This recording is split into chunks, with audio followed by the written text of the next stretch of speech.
মালয়েশিয়ার কলিং সম্পর্কে গুরুত্বপূর্ণ কিছু কথা বলবো ভাই। এখনো এটা সবাই ভিডিওটি দেখবেন, আর এটা হচ্ছে সাধারণ জ্ঞান, এটা সবারই জানা উচিত। আর ভিডিওটা বেশি বেশি করে শেয়ার করবেন।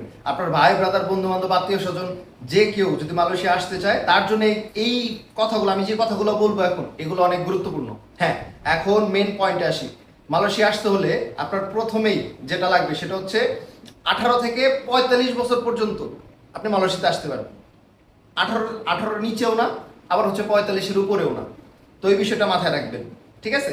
আর নাম্বার 2, আপনার পাসপোর্টের মেয়াদ থাকতে হবে 2 বছর। পাসপোর্টের মেয়াদ থাকতে হবে কমপক্ষে 2 বছর। হ্যাঁ, যদি আপনাদের পাসপোর্টের মেয়াদ 2 বছরের কম থাকে তাহলে এখনই রিনিউ করাই ফেলুন। দ্বিতীয়ত হচ্ছে আপনার পাসপোর্ট যদি এনআইডি কার্ড অথবা জন্ম নিবন্ধন দিয়ে করা হয় তাহলে কিন্তু আপনার নামের সাথে কিন্তু মিল থাকতে হবে, আদারওয়াইজ পরবর্তীতে আপনার সমস্যা হতে পারে। তো এটা বিষয়টি মাথায় রাখবেন। তৃতীয়ত হচ্ছে আপনার লাগবে হচ্ছে পাসপোর্ট সাইজ ছবি। আপনার পাসপোর্ট সাইজ ছবি 8 থেকে 12 কপি রেডি করে রাখবেন। ব্যাকগ্রাউন্ড কিন্তু হোয়াইট হবে, ব্যাকগ্রাউন্ড সাদা, ঠিক আছে? ভিডিওটি বেশি বেশি করে শেয়ার করবেন। আর হচ্ছে কারো যদি কোনো হেল্প লাগে ভাই আমার কাছে বলবেন। আমি ভাই 8 বছর ধরে মালয়েশিয়াতে আছি, আমি যতটুকু পারি আমি হেল্প করার চেষ্টা করব, ঠিক আছে? কোনো বিষয় সম্পর্কে জানতে হলে ভাই আমাকে নক দিন। এই কাজী ভাই এই পেজটি ফলো করুন আর আমার সাথেই থাকুন, ঠিক আছে?